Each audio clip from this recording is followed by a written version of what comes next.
Miss Thorne, I couldn't be happier than to be seeing you bring Riri Williams to life. Long story short, Iron Man loves IronHeart. That's so crazy. IronHeart loves Iron Man too. Welcome to the most must-see comic book movie content on the interwebs, delivered to you by every woman's fantasy. Jonathan May.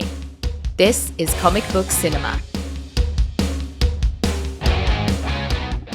I started this YouTube channel a few years back because I have what some may call an unhealthy obsession, passion, and love for both comic book movies and TV.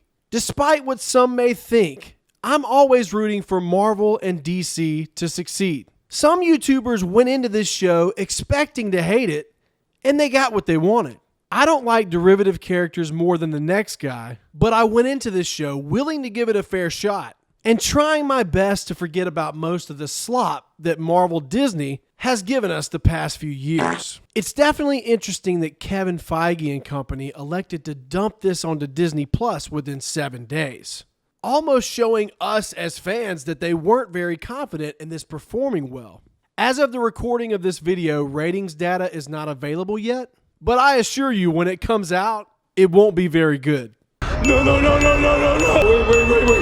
Wait. Disney Marvel didn't do a good job of introducing this character in Black Panther: Wakanda Forever. She was the most unlikable character in that movie. And unfortunately, she's the most unlikable character in her own show. The first 3 episodes were at times cringe-inducing. The actress playing Riri Williams, aka IronHeart, didn't bring anything likable to the screen. And at times was almost as awful as Brie Larson's Captain Marvel, which is no easy feat.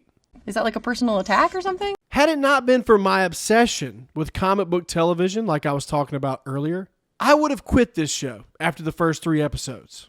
And I don't fault anybody who did, but I kept watching. And I gotta say, things got better in the last 3 episodes. And I guess that's not saying much because we went from a turd sandwich to a turd peppered sandwich. What does that even mean? I'll tell you what it means. I don't have one of those little grinder things on me right now for show and tell, of course, but if you took one of those little grinder things, you know, the things that you grind your pepper with, but instead of putting pepper in there, you put turd in there. And then you begin to proceed to just sprinkle those little turd peppers all over this show. That's kind of what I'm talking about. I just got pepper everywhere. That was real pepper. Sacha Baron Cohen, aka Borat, finally fulfilled all the sweaty super nerds' wet dreams by bringing Mephisto to life on the big screen. And it was great. I think that all of us expected a really good performance from him, and that's what he gave us. And this is a character that I wasn't originally excited to see, but was swayed after seeing it play out. Even Dominique Thorne's acting started to get a little bit better as the show progressed, and her character started to become somewhat more relatable. While sticking to the positives, I really loved Angie White as Riri's mom. Every time she was on screen, I found myself smiling and laughing a lot more. Anthony Ramos turned in a solid performance as the Hood, even though he looks like he's 5'6", and that's not very intimidating, even if you're a magic wielder. The action and fight sequences in the show were mostly good. I thought the different IronHeart suits in the show were a lot better looking than her final suit in Black Panther: Wakanda Forever, which looked like anime mixed with PlayStation 2 graphics.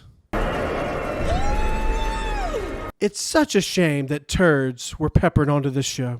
The most glaring piece of peppered turd is Disney's desperate attempt to depict gay representation in their shows and movies with no effort. Unfortunately, this place is now closed. Health code violation. He said we're closed.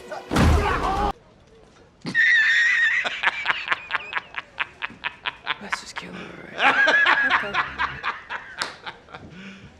You serious? Disney, if you're so desperate to put gay representation in your shows and movies, do it right.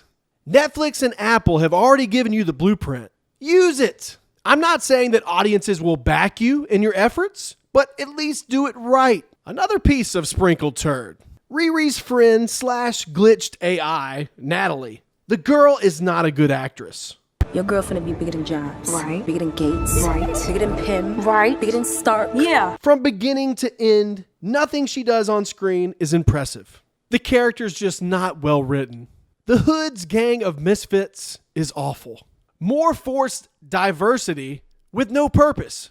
And no, I'm not talking about the race of the characters. I'm talking about the worst actor in the entire show, Shea Coley, as Slug. To be perfectly honest, this is my first red carpet. You don't say.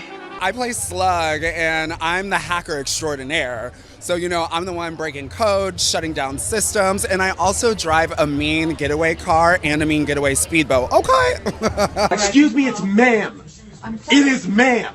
Of course, a lot of liberties were taken with the source material here. We're going to put a trans man, trans woman in the show. Do we have a purpose for it narratively? No. But we're Disney Marvel, and we're going to show everyone just how much we care. No matter how much it pisses off the fan base or destroys this show even further. Ezekiel Stane. It was very intriguing seeing Obadiah Stane's son pop up in this show. Very fitting, considering Riri is an Iron Man derivative character. Did I like his arc in the show? It was fine. The actor was a lot more convincing as a reserved arms hoarder, as opposed to being another quasi-villain in a show that has lots of quasi-heroes and villains. The conclusion of the show was a little unpredictable and a little unclear. Did Riri actually make a deal with the devil? I know that we see the footage of her friend being brought back to life, but the way it was presented kind of left the question alive, which I kind of liked. The show could have been much better. IronHeart was never a popular character in the comics, but Disney definitely squandered the opportunity to make the character popular. This show could have been as high as a 7, but a little too much of this bumps it down to a 4.5. What did you guys think? Let me know in the comments below. Thank you so much for watching or listening. Check us out on Instagram or TikTok at Real Comic Book Cinema. And until next time, have a good one.